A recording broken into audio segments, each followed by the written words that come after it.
السلام علیکم، میں ہوں شام خان اور آپ دیکھ رہے ہیں IM TV۔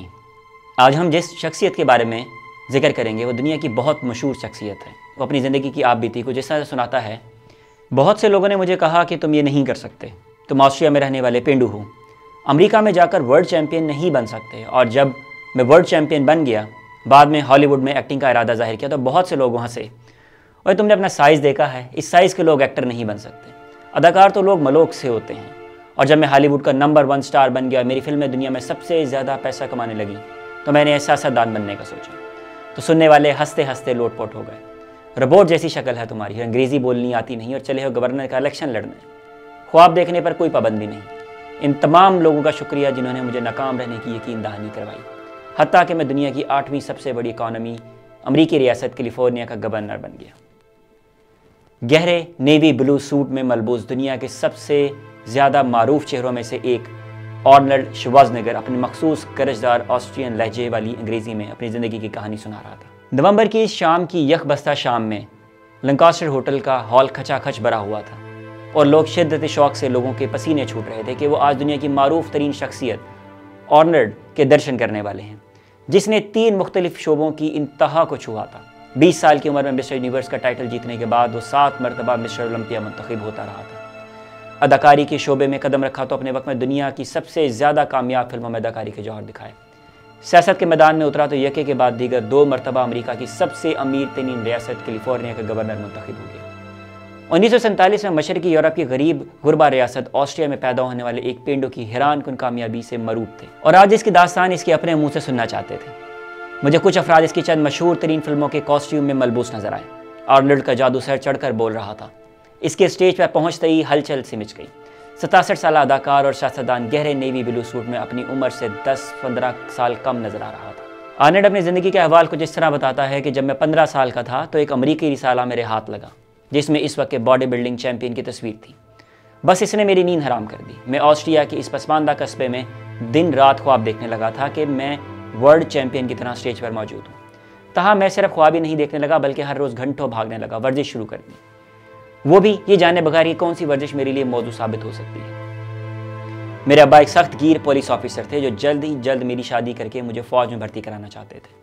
ان کے لیے میرے خوابوں کی دنیا ایک حماقت کی گٹھڑی تھی۔ چنانچہ جب میں 18 سال کا ہوا تو انہوں نے اپنی فوجی دوستوں سے بات کی اور مجھے فوج میں ایک ٹینک ڈرائیور کے طور پر بھرتی کروا دیا۔ آرنلڈ نے اپنے ماضی کو کریدتے ہوئے بتایا۔ فوج میں پہنچتے ہی بھاگ دوڑ دگنی ہو گئی، دن بھر مشقت کرتے، خندقیں کھودتے، مشقیں کرتے، اور رات کو تھک ہار کر واپس آتے تو میں سب سے چوری چھپے ایک کونے میں 2 کرسیاں ڈال کر ڈنٹ بیٹھ کے نکالنے کی کوشش کرتا۔ واحد موقع اپنی نیند قربان کرنے کا تھا، سو میں نے اپنا خواب قربان کرنے کے بجائے آرام قربان کرنے کو ترجیح دی۔ ان وقتوں میں باڈی بلڈنگ کا نام بھی سننے میں نہیں آتا تھا، اس حوالے سے کسی کیریئر کا سوال ہی پیدا نہیں ہوتا تھا، جبکہ مجھے تو ایک ہی طرح سمائی ہوئی تھی کہ مجھے یقین تھا کہ میں ورلڈ چیمپئن بننا ہے۔ میں خوابوں خیالوں میں ہر روز امریکی اسٹیج پر کھڑے ہو کے مسٹر ورلڈ کے پوز بناتا رہتا تھا اور حقیقی دنیا میں ٹینک کی صفائی کر رہا ہوتا تھا۔ ایک دن میرے شوق نے مجھے اپنی یونٹ سے بھاگ کر ایک چیمپئن شپ میں شرکت پر آمادہ کر لیا۔ میں جونیئر چیمپئن تو بن گیا مگر واپسی پر پکڑا گیا، مجھے قیادِ تنہائی میں ڈال دیا گیا۔ تاہم حوالات میں میرا ایک ہی کام تھا، ایک دن میں ہزاروں ڈنٹ اور بیٹھکیں نکالنا۔ میرے ساتھ اچھا یا برا جو بھی ہو رہا تھا میرے شوق کو چابک لگا رہا تھا، حتیٰ کہ ایک دن ایسا بھی آیا جب میں فوج سے نکل کر امریکہ پہنچنے میں کامیاب ہو گیا۔ تب میری عمر 21 سال تھی۔ آرنلڈ نے ہواما 21 کا ہندسہ لکھا اور پھر تھوڑا سا توقف کیا۔ پھر اگلے 20 منٹ اس نے امریکہ میں اپنے اوائل دنوں پر روشنی ڈالی کہ کیسے کیسے مزدوری کی، لوہار کی دکان پر کام کیا، ایک ڈالر کے لیے جان لڑائی تاکہ باڈی بلڈنگ کا خرچہ برداشت کر سکے۔ ان کٹھن دنوں میں کئی کٹی پھٹی عمارتوں، ٹرین اسٹیشنوں پر سونے کا اتفاق بھی۔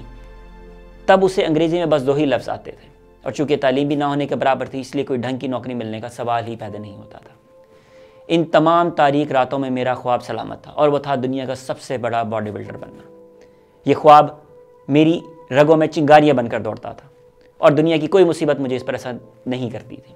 پھر ایک دن میرا خواب سچ ہوا اور 1969 میں پہلی مرتبہ مسٹر اولمپیا کا اعزاز جیتنے میں کامیاب ہو گیا۔ آرنلڈ کے لہجے میں تفاخر کی جھلک تھی، یقیناً وہ اس کا حقدار بھی تھا۔ پھر وہ فلمیں میں آمد اور سیاست کی کارگزاری کی تفصیل میں کھو گیا۔ کبھی کبھی لوگ مجھ سے پوچھتے ہیں کہ تمہاری کامیابی کا راز کیا ہے۔ میرے اندر وہ سارے عیب موجود ہیں جن کی وجہ سے لوگ کامیاب نہیں ہوتے۔ میرے پاس پھوٹی کوڑی نہیں تھی، تعلیم نہ ہونے کے برابر تھی، میں انگریزی بھی ڈھنگ سے نہیں بول سکتا تھا، اور ان تمام معذوریوں کے باوجود میں امریکہ کے کامیاب ترین افراد کی فہرست میں پہنچنے میں کامیاب ہو گیا۔ تو اس کی پہلی وجہ یہ تھی کہ مجھے اپنی خوابوں پر یقین تھا. مجھے آسٹریا کے اس گمنام قصبے میں بھی اچھی طرح اندازہ تھا کہ میں امریکہ پہنچ کر کامیابی کے جھنڈے گاڑنے ہیں. میں ہر روز وہ فلم اپنے دماغ میں چلا کے اپنے آپ کو وہ سب کچھ کرتا دیکھتا تھا جس کو میں صرف خوابوں میں کر سکتا تھا. ایک دن وہ سارے خواب حقیقت میں بدل گئے، اور صرف اس لیے کہ میں اپنے خوابوں پر ایمان رکھتا تھا. اگر تم اپنے خوابوں پر یقین نہیں رکھتے یا نہیں رکھو گے تو تمہارے آس پاس کوئی بھی تم پر یقین نہیں کرے گا. کامیابی کا دوسرا کلیہ میں بتاؤں گا، اور وہ یہ ہے کہ بریک دا رولز. ٹھہریے، میں قانون توڑنے کی بات نہیں کر رہا، میں جس طریقے سے چیزیں عموماً کی جاتی ہیں ان کو توڑنے کی بات کر رہا ہوں. ہر بڑے انسان نے کچھ نہ کچھ ایجاد کیا ہے، کچھ نہ کچھ ڈھونڈا ہے، کچھ نہ کچھ نیا سراغ لگایا ہے. تو اسے یہی بتایا گیا ہے کہ ایسے نہیں ہوتا اور یہ کام نہیں کیا جا سکتا. اور آج دنیا کے کچھ بہتر حالات اس لیے موجود ہیں کہ رولز توڑنے والے لوگ موجود تھے. ایک طے شدہ دائرے میں چلتے ہوئے کچھ حاصل نہیں کیا جا سکتا. اگر آپ دائرے سے بڑے ہیں تو نیا دائرہ کھینچیں اور ثابت کریں کہ آپ میں دم ہے. تیسرا کلیہ یہ ہے کہ ناکام ہونے کے لیے ہمیشہ تیار رہیں. سچی بات تو یہ ہے کہ ناکامی یا کامیابی بس ایک ذہنی خیال سے زیادہ کچھ نہیں. جب آپ ناکام ہونے کے لیے تیار ہو جاتے ہیں اور ناکامی کے بھوت کو اپنے بس میں کر لیتے ہیں تو پھر یہ بھوت آپ کا کچھ نہیں بگاڑ سکتا. زندگی میں اکثر افراد اس لیے نہیں پچھتاتے کہ وہ اپنی کوششوں میں ناکام رہے، بلکہ ان کاموں کے بارے میں پچھتاتے ہیں جو وہ ناکامی کے خوف سے نہیں کر پائے. چوتھا کلیہ بہت مشکل ہے، اور وہ یہ ہے کہ ان لوگوں کو اپنے اعصاب پر سوار ہونے سے انکار کر دیں جو آپ کو بتاتے ہیں کہ آپ کیا نہیں کر سکتے، چاہے وہ کتنے ہی اخلاق کے ساتھ آپ کے سامنے سپیڈ بریکر کا کردار ادا کرنا چاہیں. بس آپ کو ان کا کامیاب ہونے دیں. ہو سکتا ہے کہ واقعی آپ کا بھلا چاہتے ہوں، مگر آپ ان کی نہیں تو اپنے لیے دیوار مت بنائیں. اس لیے کہ دیوار اتنی اونچی ہوتی ہے جتنا آپ کا حوصلہ. جب آپ کو بتایا جائے کہ آپ کیا نہیں کر سکتے تو آپ وہ بات بہت شوق سے اپنی ڈائری میں لکھ لیجیے تاکہ آپ وہی کچھ کرنے کے نئے طریقے ڈھونڈ سکیں. چوتھا کلیہ ہے کہ اپنی ایسی تیسی کرنے اور ایڑی سے چوٹی تک کا زور لگا کر خون پسینے بہا دینا. یہ ذہن میں رہے کہ سب سے اہم ترین کلیہ ہے. جب تک آپ کے خواب آپ کی نیند، آرام، کھانا پینا، چائے، کافی، موج مستی سے بڑے نہیں ہو جاتے تب تک کوئی بھی کلیہ ٹھیک کام نہیں کرے گا. میں ہابی بات نہیں کر رہا ہوں بلکہ جنون کی بات کر رہا ہوں. مجھے عظیم باکسر محمد علی کی بات یاد آ رہی ہے. کسی نے اس سے پوچھا تم کتنے پش اپس کر لیتے ہو؟ تو اس نے کہا کہ میں گنتی اس وقت شروع کرتا ہوں جب میری بس ہونی شروع ہو جاتی ہے. میں تب گنتا ہوں جب درد میرے جسم کو نچوڑ لیتا ہے. ایک چیمپئن کی یہی نشانی ہوتی ہے کہ وہ درد برداشت کرتا جائے اور وہ درد برداشت کرنا جانتا ہو. چھٹا کلیہ یہ ہے کہ واپس لوٹاؤ. جو کچھ تمہیں خدا نے بخشا ہے اس میں سے لوگوں کو حصہ دو، حوصلہ دو، راستہ دو. دنیا کی ساری کامیابیاں مل کر بھی اس کا نیم البدل نہیں ہو سکتی جو تم لوگوں کے لیے بغیر کسی غرض کے کرو گے. دنیا کی سب سے بڑی خوشی اس وقت ملتی ہے جب ایک دفعہ اس کا چسکا لگ گیا تو پھر کبھی نہیں بھولے. تقریب ختم ہوئی تو آرنلڈ کے آس پاس تصویر کھنچوانے والے لوگوں کا ہجوم تھا. لوگ تمتماتے چہروں کے ساتھ اس کے ساتھ مصافحہ کرتے یا بات کرنے کے خواہش مند نظر آتے تھے. میں نے ہاتھ میں لایا تو پنجہ گویا اس کے فولادی شکنجے میں آ گیا.